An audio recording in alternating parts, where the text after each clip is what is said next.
Bismillahirrahmanirrahim. Assalamualaikum warahmatullahi wabarakatuh. Alhamdulillahirabbil alamin wassalatu wassalamu ala asyrafil anbiya'i wal mursalin nabiyina Muhammadin wa ala alihi wa sahbihi wat tabi'in wa man tabi'ahum bi ihsanin ila yaumiddin. Qala Allah jalla wa ala ya ayyuhalladzina amanu taqullaha haqqa tuqatih wa la tamutunna illa wa antum muslimun. Amma ba'd. Ikhwatal iman rahimani wa rahimakumullah. Alhamdulillah.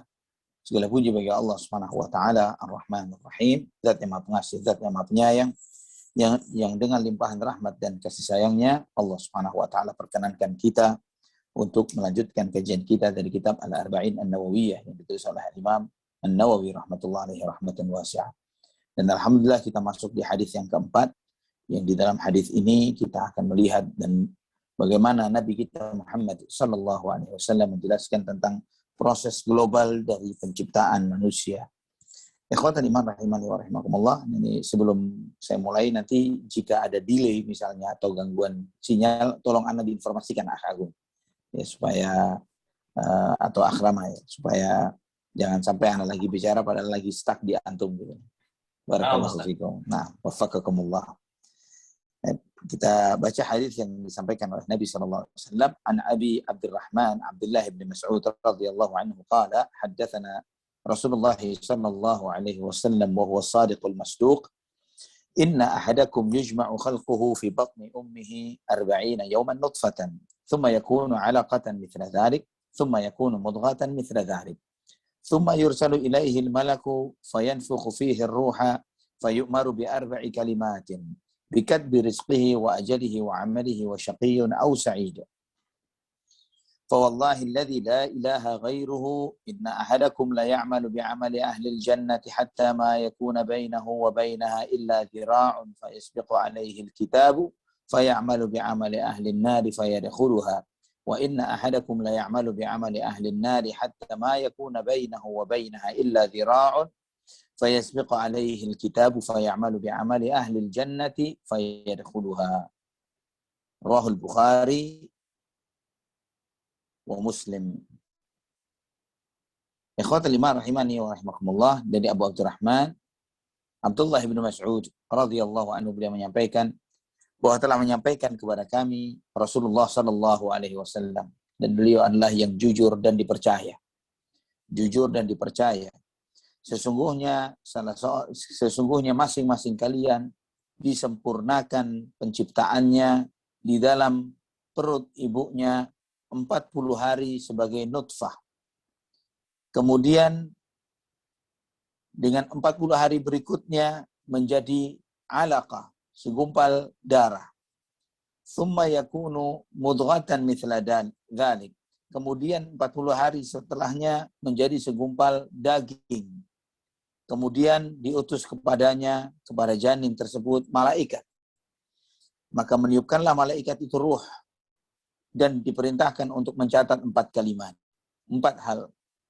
Mencatat rezekinya, ajalnya, amalnya, dia celaka atau bahagia. Maka demi Allah, Zat yang tidak ada yang berhak disembah kecuali Dia, sesungguhnya di antara kalian ada yang beramalan dengan amalan penghuni surga, sehingga jarak antara dia dengan surga tinggal sehasta. Namun ketetapan Allah telah berlaku kepadanya, maka dia beramal dengan amalan penghuni neraka, maka dia memasukinya.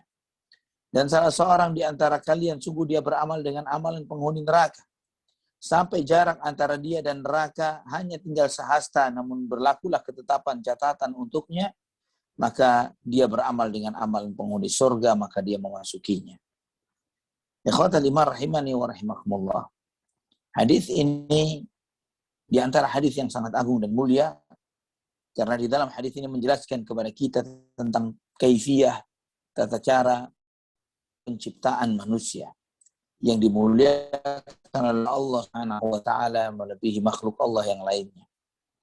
Juga di dalam hadis ini menjelaskan kepada kita terkait tentang qada wal qadar, yang merupakan rukun iman yang keenam, yang tidak akan benar iman seorang muslim kecuali dengannya. Dan masih banyak lagi faedah-faedah yang lainnya sebagaimana yang dijadikan hujjah oleh banyak para ulama dalam banyak kasus dan peristiwa yang nanti insya Allah kita akan membahasnya. Ikhwatal iman rahimani wa rahimakumullah. Nabi Shallallahu Alaihi Wasallam menjelaskan kepada kita tentang bagaimana dibentuknya atau diciptakannya manusia. Nabi Shallallahu Alaihi Wasallam menyampaikan, Inna ahadakum yujma'u khalquhu fi batni ummihi. Sesungguhnya masing-masing kalian disempurnakan, dikumpulkan penciptaannya di perut ibunya. Maksudnya adalah di rahim. Dikumpulkan yujma' dari kata jama', yaitu menyatukan. Ini menyatukan setelah terpancar, ya. Karena sebagaimana ilmu kedokteran menyebutkan bahwa sel sperma itu sangat banyak, bahkan jumlahnya jutaan, ya, yang dipancarkan oleh seorang laki-laki sebelum bertemu dengan sel telur. Dan yang sampai dari jutaan sel ini berapa sel? Hanya satu saja. Dari jutaan sel itu hanya satu saja. Itulah yang yujma, yang dikumpulkan oleh Allah Subhanahu wa taala, yang ditetapkan oleh Allah Subhanahu wa taala untuk tumbuh menjadi janin.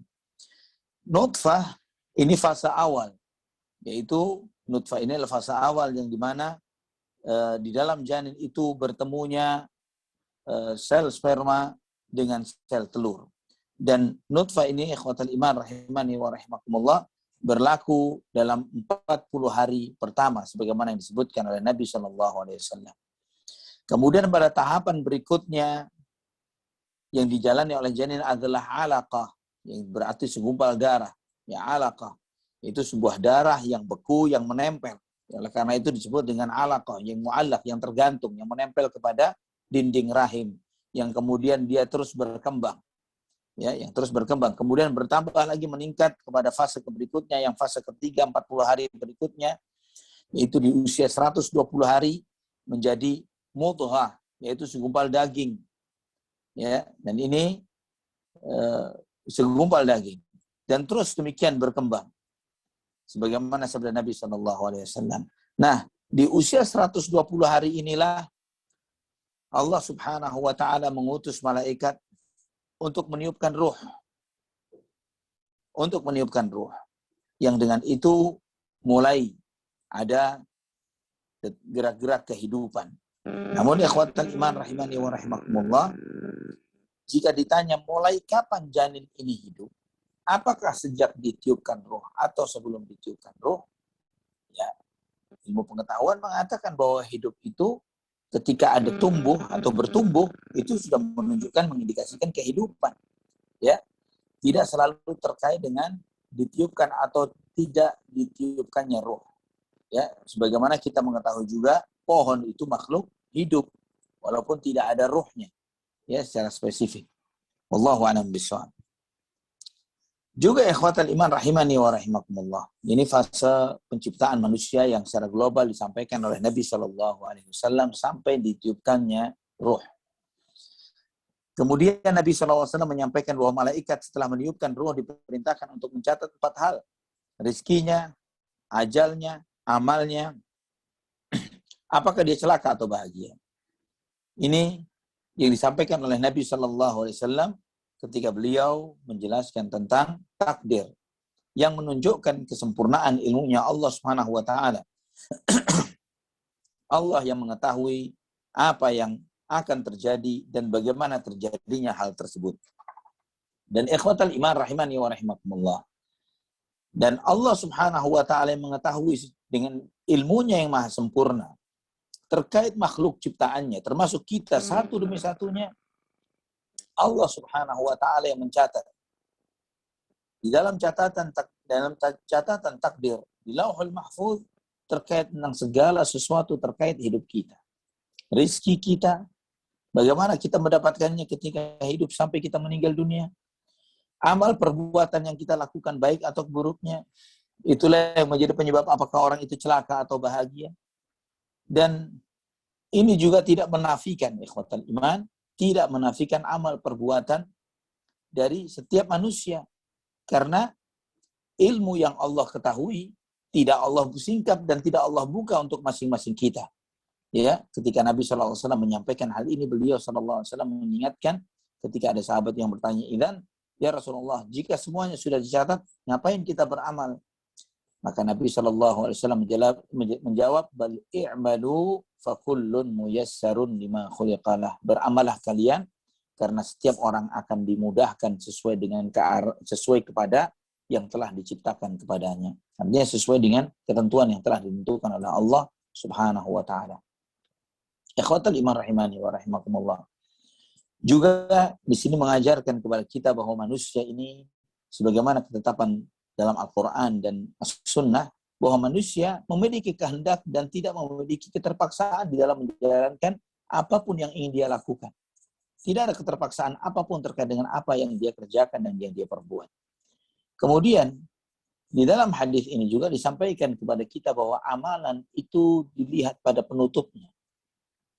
Apapun yang dilakukan oleh seseorang, ikhwatal iman rahimani wa rahimakumullah, dia apa yang dia lakukan tidak akan luput sesuai dengan ilmu Allah Subhanahu wa taala, sesuai dengan apa yang Allah ketahui dari apa yang akan dilakukan oleh hamba ini sampai endingnya, sampai akhirnya.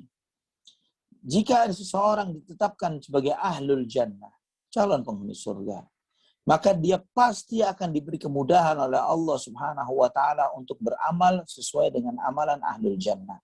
Walaupun hal tersebut di detik-detik terakhir kehidupannya sebelum dia meninggal dunia. Demikian pula sebaliknya, ketika seseorang ditetapkan oleh Allah Subhanahu wa taala pasti masuk neraka, maka dia pasti akan melakukan perbuatan-perbuatan sebagaimana calon penghuni neraka, pasti dia akan melakukannya walaupun pada hembusan-hembusan nafas terakhir, detik-detik terakhir sebelum kematiannya.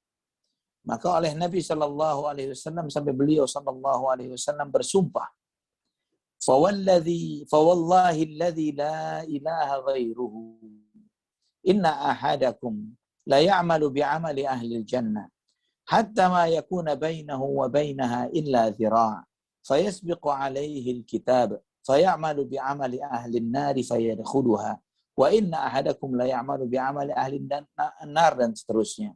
Demi Allah yang jiwa Muhammad berada di tangannya, bahwa di antara kalian ada yang beramal dengan amalan penghuni surga, sampai jarak antara dia dengan surga tinggal sehasta.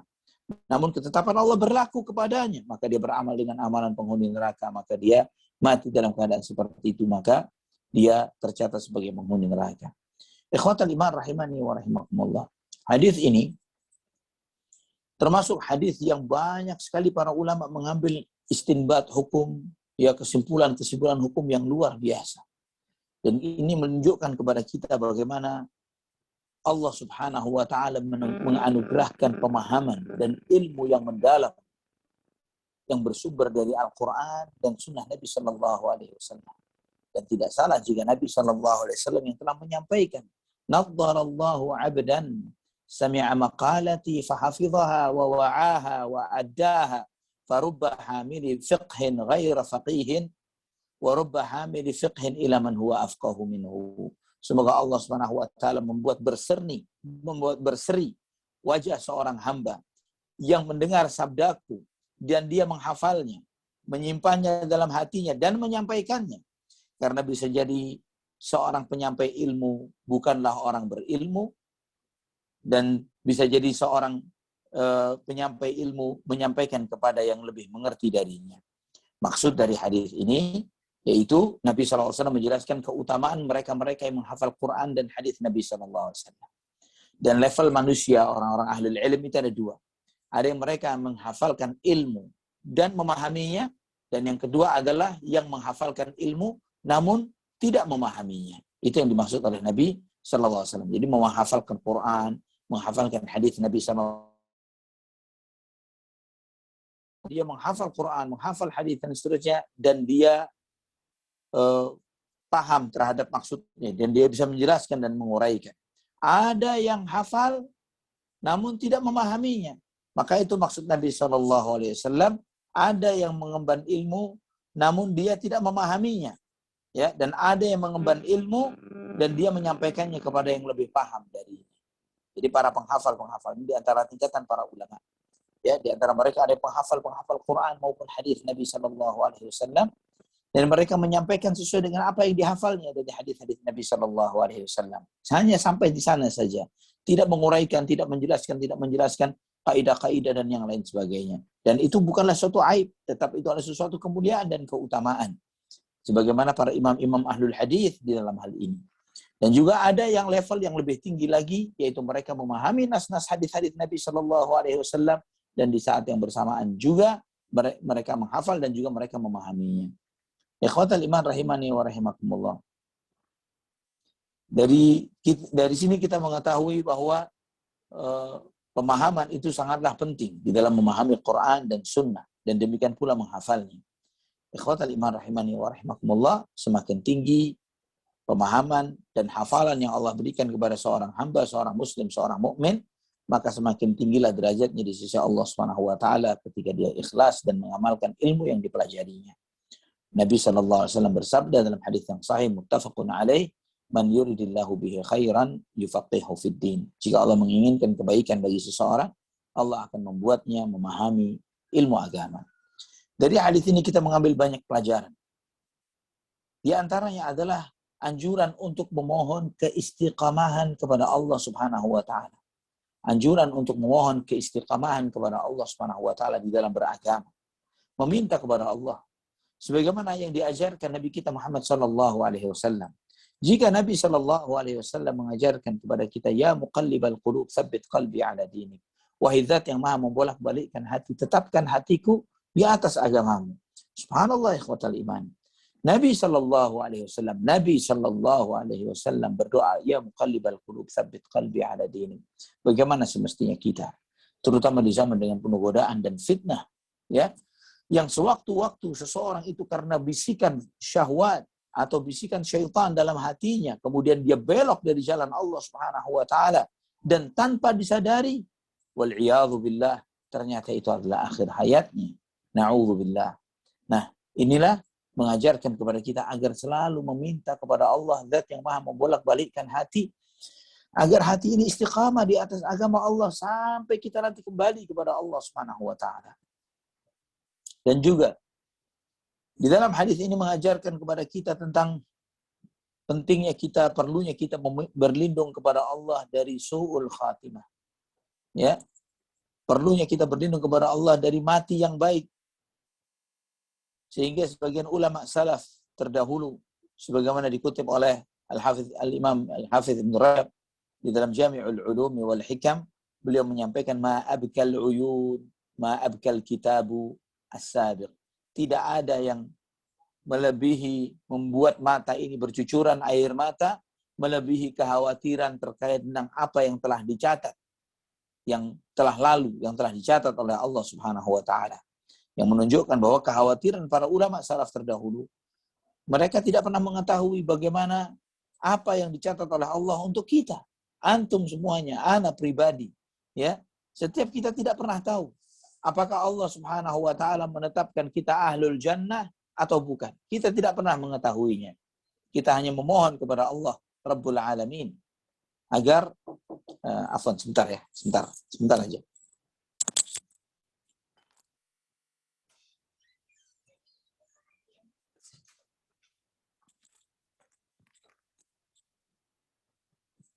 Baik. Ikhwatul iman rahimani wa rahimakumullah. Kita tidak pernah tahu tentang apa yang Allah catat untuk kita. Maka kita berlindung kepada Allah dari su'ul khatimah. Kita berlindung kepada Allah, jangan sampai kita mati dalam keadaan buruk, dalam keadaan tidak diridhai oleh Allah Subhanahu wa taala.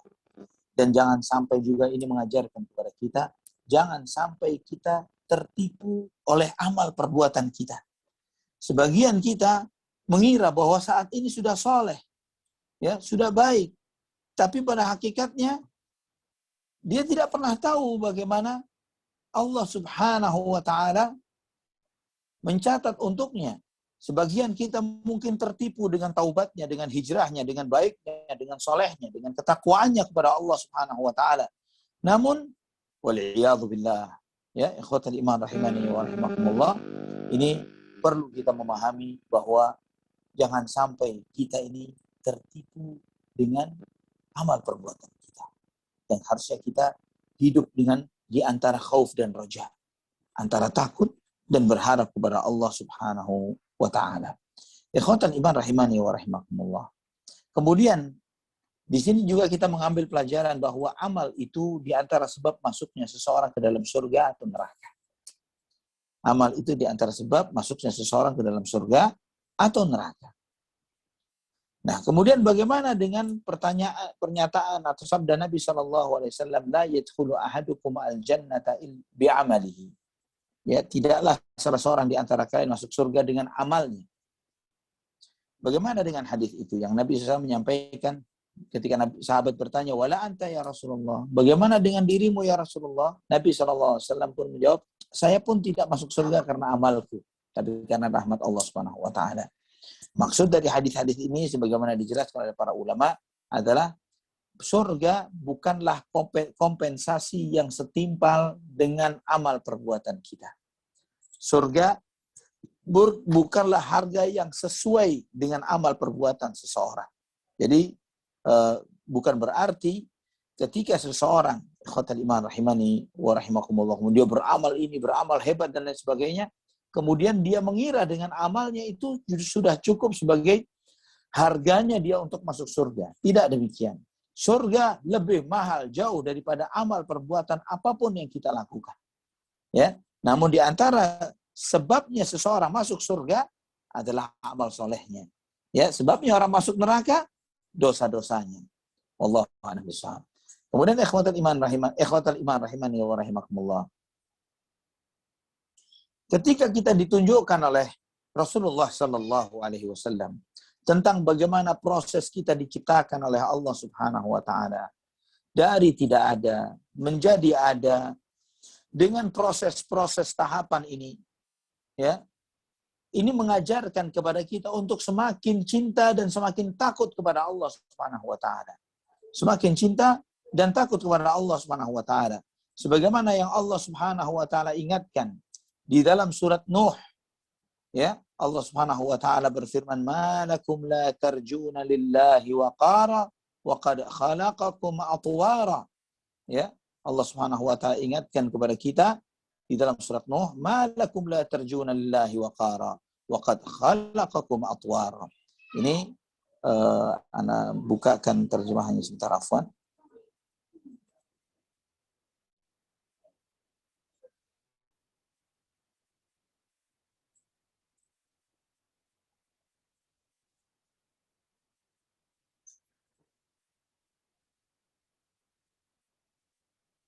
Bismillah.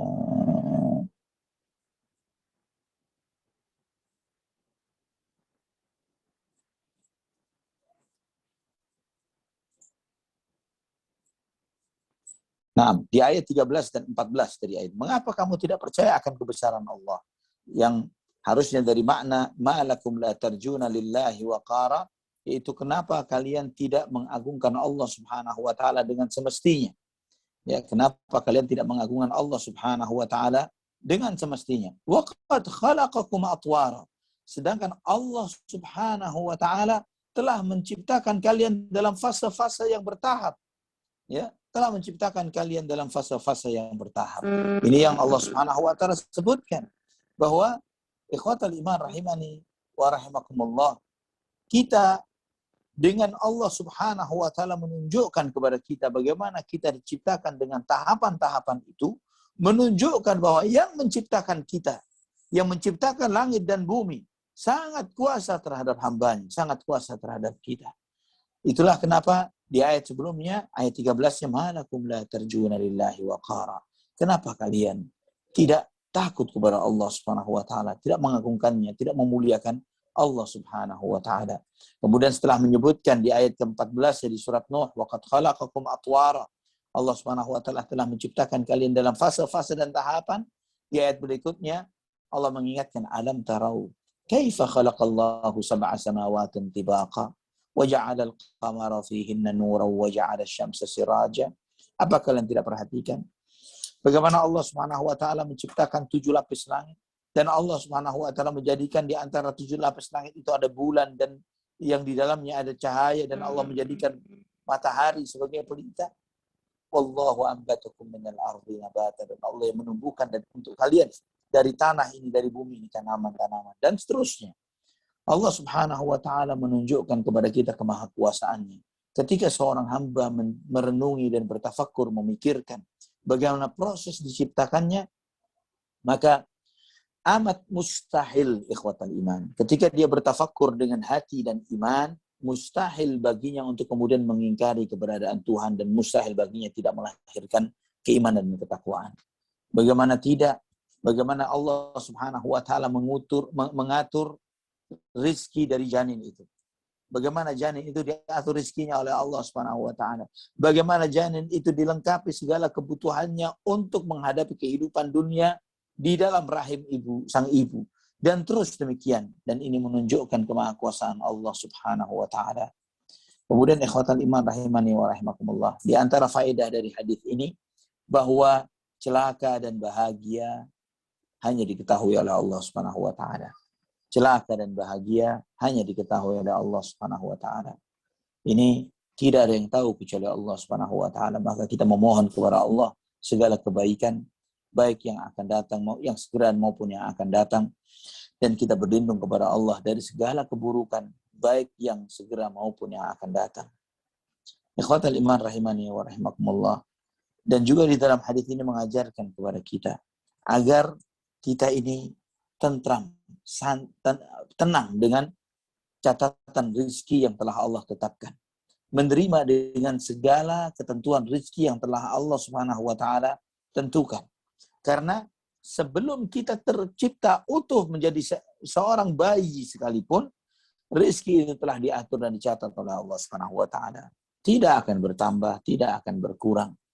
Demikian pula dengan ajal dan yang lain sebagainya. Dan itu mengajarkan kepada kita, jangan sampai karena kita lemah, artinya ketika menghadapi rezeki yang susah, kemudian kita harus menggadaikan agama kita, menggadaikan harga diri dan kehormatan kita demi dunia, sebagaimana dilakukan oleh sebagian orang.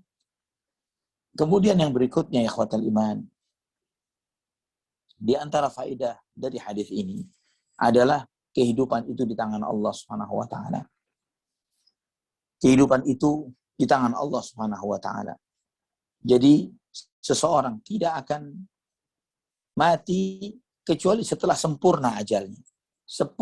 Sempurna rizkinya. Dan itu mengajarkan kepada kita, membuat kita menjadi seorang hamba yang pemberani. Bukan menjadi hamba yang pengecut dan penakut, tapi menjadi hamba yang pemberani. Ya, tidak khawatir akan ini dan itu. Karena kita tidak pernah tahu. Bisa jadi kita merencanakan sebuah perjalanan, kita merencanakan banyak keuntungan dunia dan yang lain sebagainya dari perjalanan itu. Kita merencanakan bertemu fulan, akan melakukan ini, akan melakukan itu, akan mendapatkan ini dan itu dan yang lain sebagainya. Ternyata malakul maut sedang menanti kita di tengah jalan. Kita tidak pernah menyadari akan hal itu. Dan banyak hal, ikhwatal iman rahimani wa rahimakumullah, yang jika kita bertafakkur, melihat bagaimana kondisi diri kita, masyarakat kita, lingkungan kita, sahabat dan teman dan orang-orang yang kita tahu, bagaimana Allah Subhanahu wa taala memberikan dan telah menentukan ajal, rizki dan yang lainnya sesuai dengan ketetapan Allah Subhanahu wa taala. Ikhwatul iman rahimani wa rahimakumullah. Juga di antara faedah dari hadis ini bahwa apa yang ditunjukkan pada diri seseorang ketika meninggal dunia, su'ul khatimahkah atau husnul khatimahkah, itu bukan sebagai penetapan bahwa orang tersebut surga atau neraka. Ya, jangan sampai kemudian ketika ada di antara kita misalnya melihat seseorang mati dalam keadaan su'ul khatimah, karena berbuat dosa misalnya, matinya buruk dalam keadaan berbuat maksiat, bukan berarti bahwa orang tersebut wajib masuk neraka.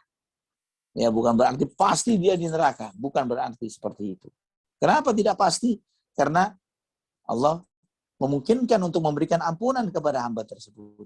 Hanya satu dosa saja ketika dia mati dalam keadaan melakukan satu dosa itu dan tidak bertaubat kepada Allah Subhanahu wa taala, tidak akan diterima semua amal perbuatannya. Apa dosa itu? Dosa syirik.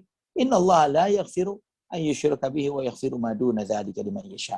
Allah tidak akan mengampuni dosa orang yang berbuat kesyirikan dan mengampuni dosa selain itu bagi siapa yang dikehendaki oleh Allah Subhanahu wa taala. Hanya dosa syirik yang mewajibkan pelakunya pasti di neraka.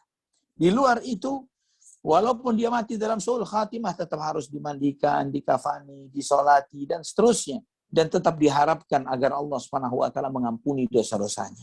Agar Allah Subhanahu wa taala menerima amal ibadahnya. Wallahu a'lam bishawab. Kemudian Allah Subhanahu wa taala Maha Kuasa menciptakan manusia ini dalam sekejap dan seketika. Tapi bagaimana Allah Subhanahu wa taala menciptakan kita di dalam rahim ibu kita di dalam fase-fase yang bertahap. Dari kecil kemudian membesar dan percepatan pertumbuhan dan pembesaran fisik janin bayi ini berbeda-beda dari fase awal sampai fase akhirnya. Ya, sampai saat ketika dia siap dilahirkan. Ini berbeda-beda. Subhanallah. Dan yang mereka yang belum pelajari ilmu kedokteran terutama terkait dengan kandungan, mereka sangat paham akan hal ini. Bisa dibayangkan ya ikhwatal iman, apa jadinya jika kita terlahir dari rahim ibu kita tanpa tahapan dan fase ini. Tiba-tiba saja ya perut ibu kita membesar dan kemudian dalam kurun 1 atau 2 hari harus melahirkan. Maka apa jadinya jika itu yang terjadi seperti itu? Namun dengan tahapan-tahapan yang Allah Subhanahu wa taala tentukan, di situ mengandung hikmah yang besar dan bentuk kasih sayang Allah Subhanahu wa taala kepada para ibu. Ikhwatan iman rahimani wa rahimakumullah.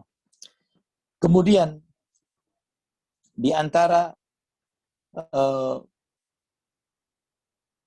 dalil yang di antara istinbat hukum yang dibahas oleh para ulama di dalam hal ini, bahwa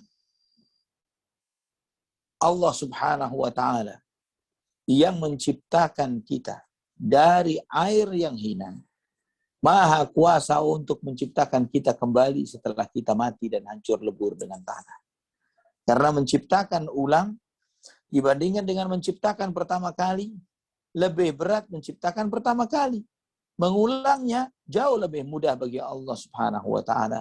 Ini menunjukkan bahwa hari kebangkitan itu adalah hak Maliki Yaumiddin, yang menguasai hari pembalasan. Ikhwatal iman rahimani wa rahimakumullah. Kemudian sebagian ulama juga berdalilkan dengan hadis ini, jika bayi itu meninggal dunia setelah 4 bulan, ya, setelah 120 hari, ya, setelah 120 hari, kemudian terjadi keguguran, maka keguguran setelah 120 hari itu, bayi janin tersebut diberi nama, ya, disolati, dan juga diaqiqai sebagaimana yang disampaikan oleh Syekh bin Baz rahimahullah. Ya, diberi nama, disolatin, dan juga diaqiqai. Wallahu a'lam bishawab. Dan ini juga di antara pendapat sebagian ulama, di antara Imam Malik, Imam Ahmad, sebagian dari pendapat Imam Syafi'i rahimahullah, dan juga diriwayatkan dari Sa'id ibn al-Musayyab dan Ishaq ibn Rahuyah. Wallahu ta'ala ala wa a'lam bishawab. Ini yang kita kaji dari hadis yang keempat. Wallahu a'lam bishawab. Afwan jika Anda memang sederhana menjelaskannya supaya antum tidak terlalu kompleks di dalam memahami hadis ini. Barakallahu fikum. Barakallahu fiik Ustaz. Jazakallahu khair Ustaz atas penjelasannya.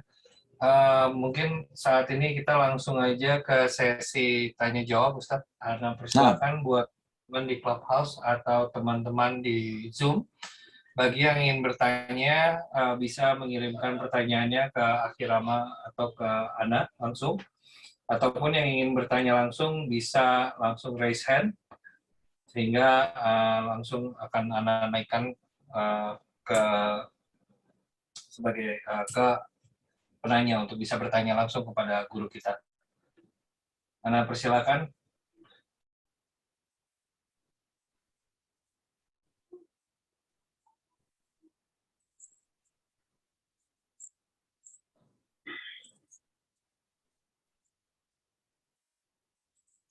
Ya, sudah ada satu penanya ini Ustaz dari Pak Saleh. Monitor Pak Saleh. Assalamualaikum warahmatullahi wabarakatuh. Waalaikumsalam warahmatullahi wabarakatuh. Pak Agung, alhamdulillah syukur. Tafadhol Pak Saleh, silakan langsung bertanya kepada Ustaz. Syukur. Baik. Assalamualaikum warahmatullahi wabarakatuh, Ustaz. Waalaikumsalam warahmatullahi wabarakatuh.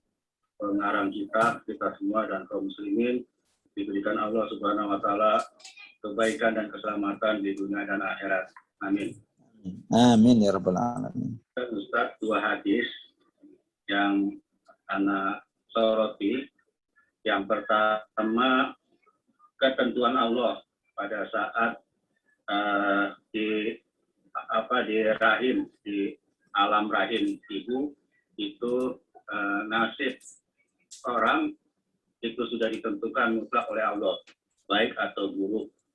Dan hadis yang lain juga tadi disebutkan tentang akhir keputusan dari setiap amal itu juga sudah diberi catatan apakah akhirnya baik atau buruk.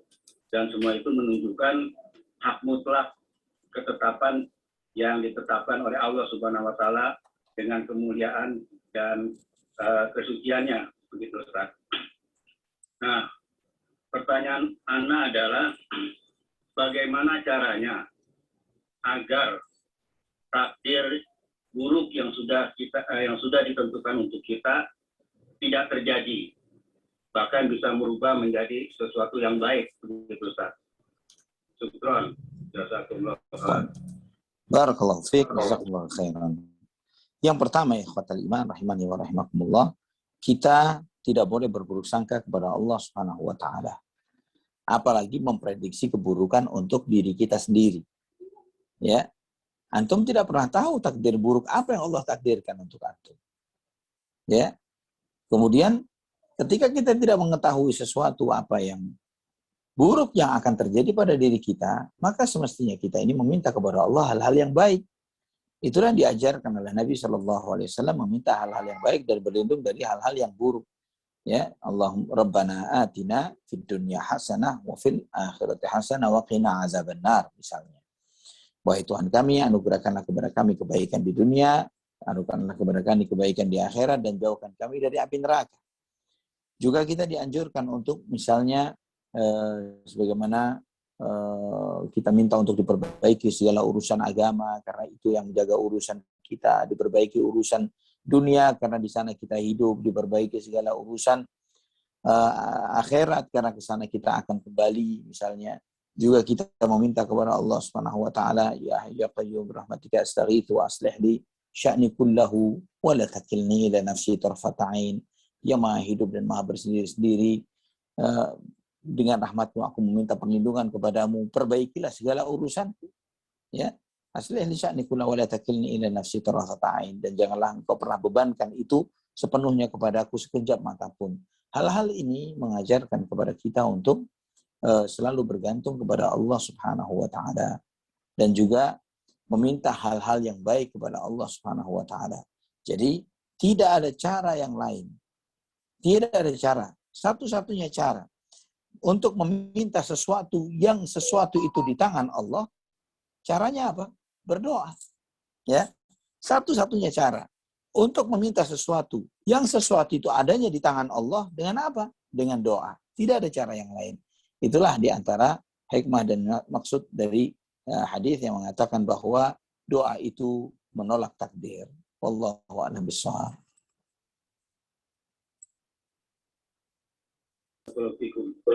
Wa fiikum barakallah. Masya Allah. Di back chat Ana belum ada pertanyaan. Bagaimana di back chat antum, Akhirama?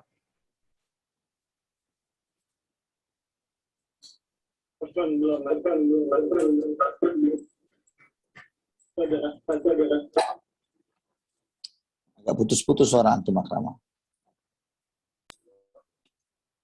Waalaikumsalam warahmatullahi wabarakatuh. Tafadhol, Afi.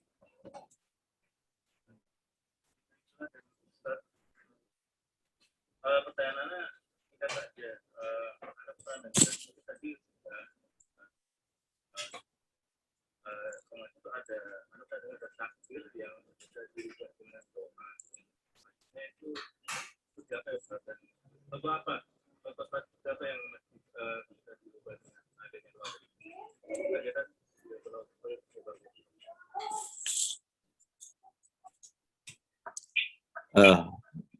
tidak jelas di ananya. Agung, bisa antum ulang ke ana supaya antum paham dengan maksud pertanyaannya. Wan, Pernah dengar bahwa ada Karena ana tidak aktifkan Clubhouse ya, afwan. itu maksudnya apa dan contohnya seperti apa? Takdir yang bisa Apa itu? pertanyaannya adalah Aktif Fajar pernah mendengar adanya sebuah takdir yang bisa dirubah dengan doa. Contohnya seperti apa takdir yang bisa dirubah dengan doa tersebut? Nah, dalam sebuah hadis, la yaruddul qada'a illa du'a wa la yazidu fil umri illa albir. Tidak ada yang bisa menolak takdir kecuali dengan doa.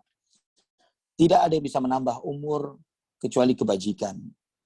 Ini dijelaskan oleh para ulama terkait dengan hadis ini bahwa Allah Subhanahu wa taala dengan maha hakimnya, maha bijaksanya, Allah Subhanahu wa taala menjadikan segala sesuatu di dunia ini dengan sebabnya. Misalnya ingin punya anak, sebabnya bagaimana? Menikah. Ingin sembuh dari sakit, berobat. Demikian juga di antara yang di sini yang disebutkan dalam hadis ini bahwa takdir itu bisa dirubah atau bisa ditolak takdir buruk itu dengan doa, dan umur itu bertambah dengan kebajikan sebagaimana disampaikan oleh Nabi SAW dalam hadis ini, la yuraddul qada illa du'a, tidak bisa menolak takdir kecuali doa.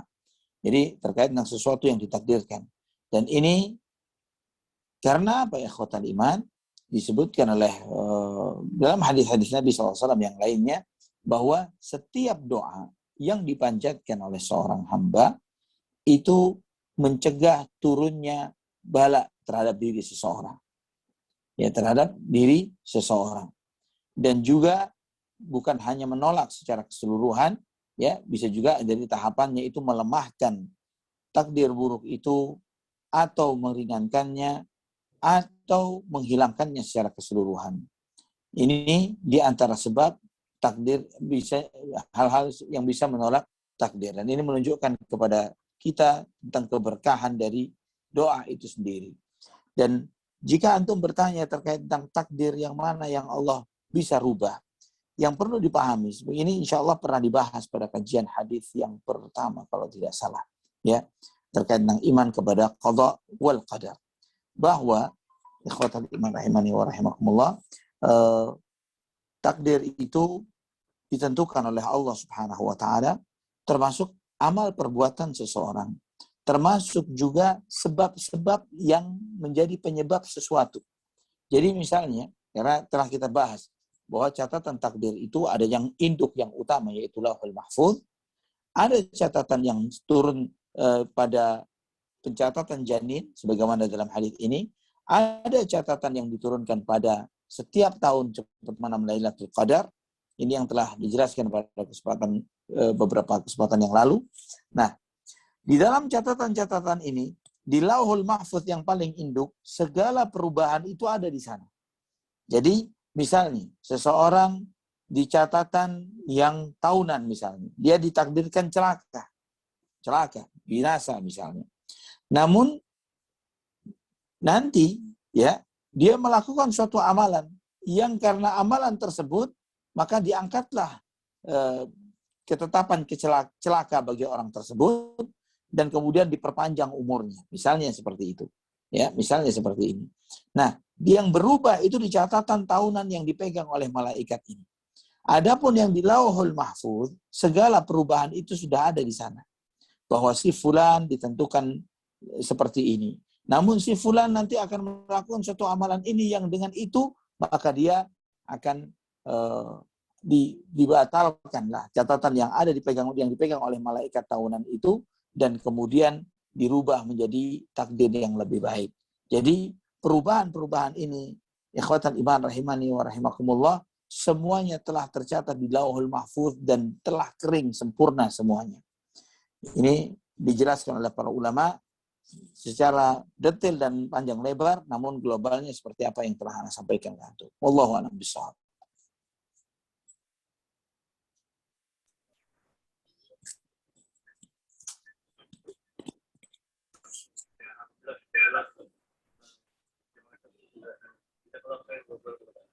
Jazakumullahu khairan, barakallahu fikum. Insyaallah. Ini berikutnya ada aku Nana bertanya dulu Ustaz. Ustaz masih ada waktu Ustaz? Ada 2 pertanyaan lagi nih di kolom chat Zoom Ustaz. Tafadhal, ahlan wa sahlan. Silahkan. Baik, Ana akan bacakan pertanyaan pertama ya Ustaz dari Ukti Filianisa kita. Bismillah. Assalamualaikum warahmatullahi Ustaz dan tim Ahensi Mengaji. Terima kasih ilmunya, semoga jadi ilmu yang bermanfaat. Izin bertanya berkaitan dengan takdir. Izin bertanya Ustaz, apakah Allah akan membalas perbuatan buruk orang tua pada anak itu? Maksudnya, apakah Allah akan membalas perbuatan buruk orang tua pada anaknya? Itu ada di dalam Islam. Atau yang dikenal dengan karma. Misal suaminya suka menyakiti istrinya, nanti saat menikah anak tersebut akan disakiti suaminya dengan hal yang sama. Demikian pertanyaan Ustaz. Jazakumullah khair. Wa jazakumullah khair. La, tidak ada yang seperti itu di dalam Islam.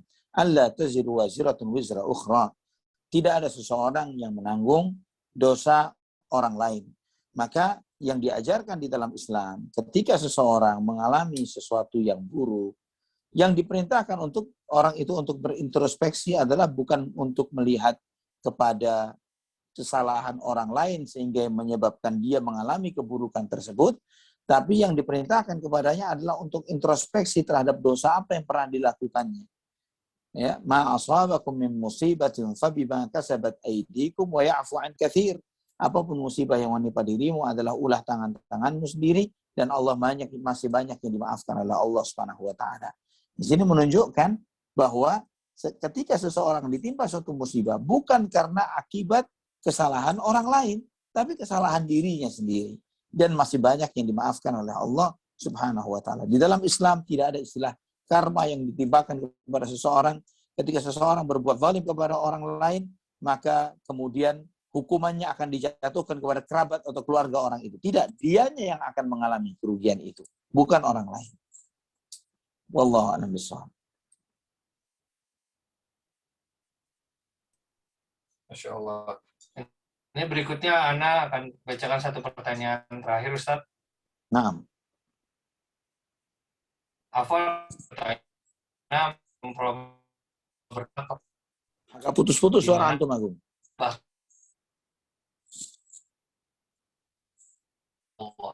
Di lain sisi ada keterangan kalau berlebihan seperti minta jodoh tingginya sekian kulit.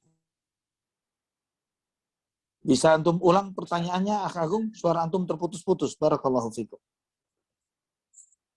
Amin. Cukup jelas, Ustaz? Putus-putus, karena tidak dengar. Wan, perlu Anda ulangi lagi, Ustaz? Ya, antum berulangi karena Anda tidak dengar secara utuh pertanyaan yang diajukan. Nah, iya. Baik, Anda ulangi ya, Ustaz ya. Afwan, Ustaz, izin bertanya, bagaimana mengkompromikan soal berdoa kepada Allah? Di mana salaf terdahulu bahkan minta garam, minta sandal yang minta garam, minta sandal. Di lain sisi ada keterangan kalau berdoa kita jangan berlebihan. Seperti minta jodoh tingginya sekian, kulitnya ini itu. Demikian Ustaz. Nah. Jazakallah khair. Semoga Anda mendapat jawab jika yang mengatur. Amin. Amin. Allah ibarik sih. Yang dimaksud adalah yang dilarang adalah al-i'tida'u fid du'a, berlebihan di dalam doa. Bukan menunjukkan ketergantungan kepada Allah Subhanahu wa taala. Ketika kita membutuhkan sesuatu, kita minta kepada Allah Subhanahu wa taala di dalam segala hal yang kita butuhkan. Ya, ini adalah sesuatu yang baik yang menunjukkan komitmen kita kepada apa yang kita ucapkan, iyyaka na'budu wa iyyaka nasta'in. Hanya kepadamu ya Allah kami beribadah, hanya kepadamu ya Allah kami memohon pertolongan. Sebagai bentuk realisasi dari iyyaka na'budu wa iyyaka nasta'in, hanya kepadamu ya Allah kami beribadah, hanya kepadamu ya Allah kami memohon pertolongan. Hati ini selalu terpaut kepada Allah terkait dengan segala sesuatu yang kita butuhkan. Selalu bergantung kepada Allah, ya. Bahkan kita menyadari, ana tidak akan berucap lisan ana kecuali dengan pertolongan Allah Subhanahu wa taala. Antum tidak akan bisa mendengar kajian ini tanpa pertolongan Allah Subhanahu wa taala. Ya, antum tidak bisa melihat wajah ana di kamera tanpa pertolongan Allah Subhanahu wa taala. Ini semuanya adalah nikmat dan pertolongan Allah Subhanahu wa taala. Nah, ketika kita meminta kepada Allah di dalam segala urusan kita, ya, itu menunjukkan bahwa kita ini bersandar dan bergantung kepada Allah. Beda jika misalnya, ya Allah, tadi contohnya apa, bagaimana mengkompromikan dengan pernyataan sebagian salaf, masalah garam sama sandal jepit saja minta kepada Allah. Tapi ini tidak boleh minta tentang istri dengan karakteristik tertentu, ya, dengan warna kulit tinggi dan lain sebagainya. Memang jelas, sama seperti kalau misalnya, ya Allah, saya minta sandal tapi mereknya yang ini ya, jangan Bata, saya nggak mau misalnya. Ya, atau ya Allah, saya mau garam tapi jangan garam kapal, maunya garam perahu misalnya begitu. Ya, yang seperti itulah yang i'tida'u fid du'a, berlebihan di dalam berdoa. Minta garam, ya. Minta sandal. Kalau dikasih sandalnya model apa, alhamdulillah diterima. Ya, minta istri, ya minta istri. Tapi kalau misalnya di dalam kriterianya mungkin dia membayangkan seperti siapa begitu ya, tinggi minimal 180 cm, warna kulitnya seperti apa, rambutnya seperti apa, matanya seperti apa, hidungnya seperti apa. Kita punya definisi spesifik tentang calon kita. Ternyata kita dapat yang tinggi maksimalnya 140 cm misalnya, gitu ya. Terus kemudian warna kulitnya hitam, Masya Allah, dan yang lain sebagainya. Terus apakah dengan itu kemudian kita protes kepada Allah Subhanahu wa taala? Tidak boleh kita protes. Kita hanya meminta jodoh dan takdir dari Allah Subhanahu wa taala. Dan apa yang ditentukan oleh Allah ketika kita meminta kepadanya, maka itu adalah yang terbaik bagi kita. Wallahu a'lam bishawab. Masya Allah. Ustaz, ini afwan, ada satu yang Japriana yang ingin bertanya langsung kepada Ustaz. Masih ada waktu, Ustaz. Ahlan wa sahlan, tafadhal. Baik, Ustaz. Persilakan kepada Denny. Tafadhal, Denny. Bismillah. Assalamualaikum, Ustaz. Waalaikumsalam warahmatullahi wabarakatuh. Semoga antum dalam kebaikan dan rahmat Allah Subhanahu wa taala. Ustaz, tadi menyinggung tentang janin yang meninggal di umur 4 bulan. Bagaimana jika mungkin di antara teman-teman yang mendengarkan ini baru tahu, Ustaz, bahwa janin yang di umur 4 itu dikasih nama dan disembelihkan kambing. Jadi lalu harus bagaimana? Jawabnya harus Barakallahu fikum. Jika sudah terjadi, maka satu hal yang bisa antum lakukan yang belum dilakukan, akikah. Itu saja. Yang lainnya selesai. Ya, tinggal akikahnya saja. Maka akikah yang bisa antum lakukan. Wallahu a'lam bishawab. Supaya bisa mendapatkan maslahat dari janin yang dimakamkan tersebut. Wallahu a'lam bishawab.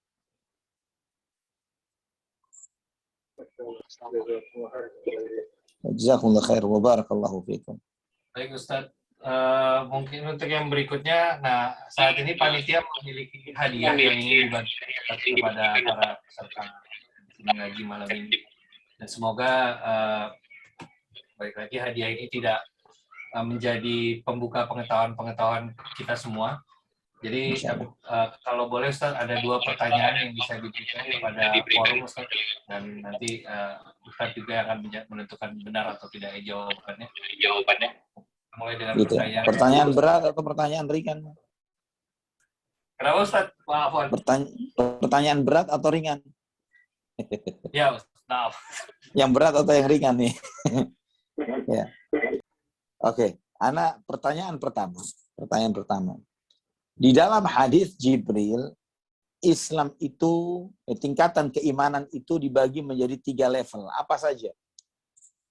Tingkatan keimanan dibagi dalam 3 tahapan. Apa saja?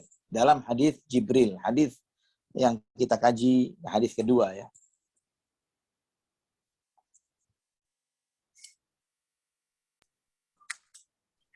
Masya Allah, ini udah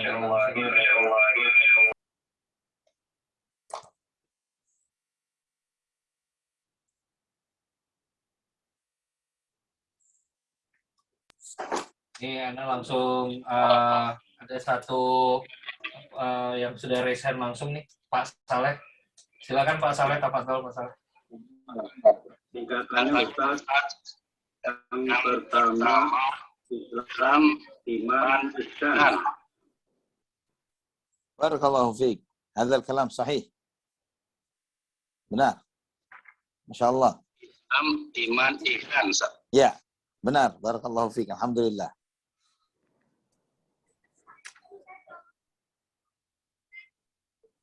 Ya. Benar tadi. Jelas? Benar udah. Ya, jelas. Ana jelas paham. Iman, Islam, iman, ihsan. Benar jawaban antum. Barakallahu fiik. Afwan. Barakallahu fiik.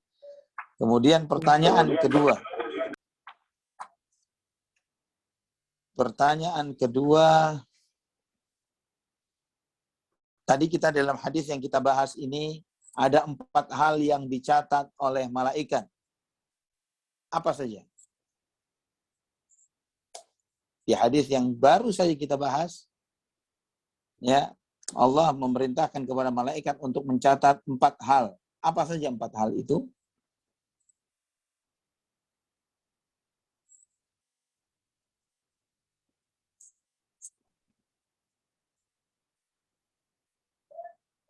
Ada Lufti, silakan.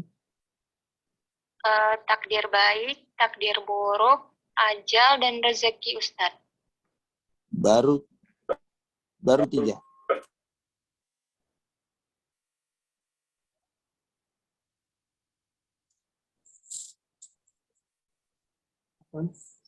Takdir baik, takdir buruk. Apa tadi? Ajal, Rizki, ajal, celaka atau bahagia. Ada satu lagi yang belum dikelewat nih. Ada 4 hal. Ada yang kelewat 1.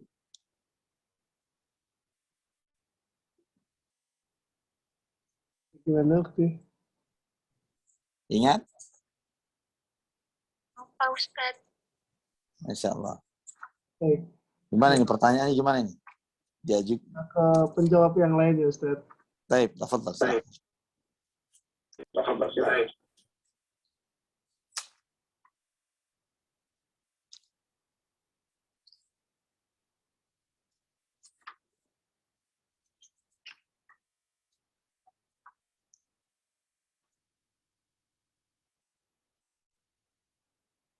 tafadhol Lufti.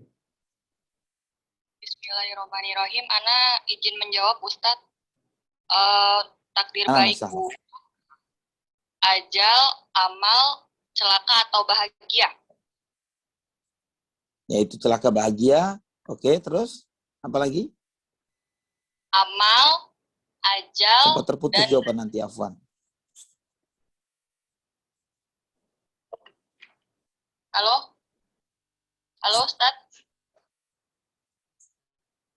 Ya, terdengar Lufti. Ya, dengar. Nah, apa? Tadi celaka atau bahagia, kemudian? Celaka atau bahagia, amal, ajal, dan rezeki. Barakallahu fiik. Naam, sahih. Jawaban benar.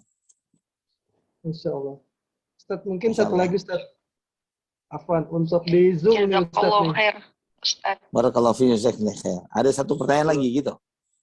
Ya, untuk di Zoom nih tadi banyak yang raise hand juga. Oh, Masya Allah. Antum melewatkan yang... Baik. Pertanyaan, apa doa yang diajarkan oleh Nabi SAW agar kita tetap istiqamah? Di antara doa yang diajarkan Nabi, ya, agar kita tetap istiqamah di atas agamanya. Tafadhal, silahkan. Oke, Akhdali, tafadhol untuk menyalakan mic dan menjawab. Afwan izin menjawab Ustaz. Ahlan wa Salah sahlan. satu doa. Ya muqallibal qulub sabit qalbi ala dini. Waffaqakallah. Barakallahu fiik. Sahih. Al-jawab sahih, Masya Allah. Jazakallah khair. Galih. Buat teman-teman yang jawab kuis, mohon DM ke kami alamat lengkap beserta info nomor telepon untuk dikirimkan hadiah. Bisa ke Ana, Masya Akh Allah. Agung, atau Akh Den. Baik, Akh Agung, tafadhol untuk lanjut. Masya Allah. Alhamdulillah Ustaz. Akhirnya tiba-tiba juga kita di penghujung acara kajian kita malam ini. Dan sebelumnya kami dari panitia mohon maaf apabila ada kekurangan teknis ataupun secara kata-kata yang tidak sengaja terucap.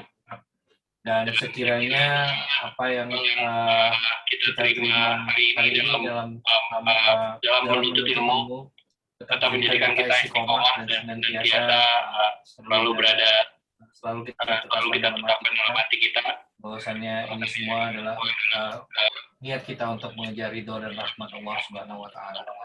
Mungkin terima kasih juga kepada teman-teman yang sudah bertanya, karena dari pertanyaan-pertanyaan itu juga kita dapat menggali lebih dalam dari guru kita hari ini. Dan mungkin terakhir adalah ringkasan dari intisari dari kajian kita hari ini, Ustaz. Persilakan kepada Ustaz. Ikhwatal iman rahimani wa rahimakumullah. Secara global di kesempatan kajian kali ini ketika kita hadir membahas ayat yang keempat ini, kita mempelajari dua hal besar. Yang pertama terkait tentang fase dan proses penciptaan manusia di dalam janin dan rahim ibu kita. Kemudian yang kedua terkait tentang takdir yang Allah Subhanahu wa taala takdirkan bagi hamba. Dan perlu dipahami terkait tentang takdir, ikhwatal iman rahimani wa rahimakumullah, sebagaimana yang dijelaskan oleh para ulama. Ya, saya kutipkan perkataan Abu Mudzaffar As-Sam'ani rahimahullah ketika menjelaskan tentang takdir. Beliau mengatakan, sabilul ma'rifati fi hadzal babi at-tawqifu min al-kitab was sunnah duna mahdhil qiyas wal aql. Jalan di dalam memahami bab ini, permasalahan takdir, adalah berdiam, mencukupkan diri dengan apa yang disampaikan dalam Al-Qur'an dan sunnah, tanpa harus terus berfikir dan berfikir. Faman adala 'anit tawqifi fihi dhalla wa taha fi biharil hayra. Barang siapa yang berpaling dari mencukupkan dirinya dengan Quran dan sunnah, maka dia berusaha untuk mengorek-orek lagi dengan akal dan pikirannya, dia akan tersesat di dalam lautan kebingungan dan kebingungan. Walam yablugh syifa'al ain, dan tidak akan mencapai penyembuhan terhadap kegalauannya. Wala ma yutma'innu bihil qalb, dan tidak akan mendapatkan ketenangan hati. Di annal qadara sirran min asrarillahi ta'ala. Karena takdir itu rahasia Allah. Ikhtassal alimul khabiru bih, yang hanya dikhususkan bagi Allah yang maha al-alim, yang maha mengetahui. Wa daraba dunahul astar, yang Allah tutup tirai untuk mengetahui secara detail akan hal itu. Wa hajabahu an uqulil khalqi wa ma'arifihim lima alimahu minal hikmah.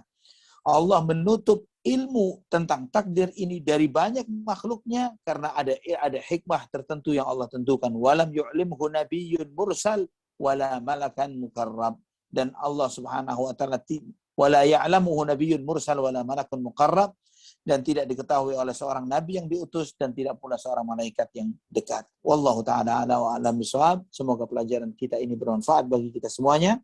Kita tutup dengan doa kafaratul majlis. Subhanakallahumma wa bihamdik, asyhadu an la ilaha illa anta astaghfiruka wa atubu ilaik. Wassalamualaikum warahmatullahi wabarakatuh.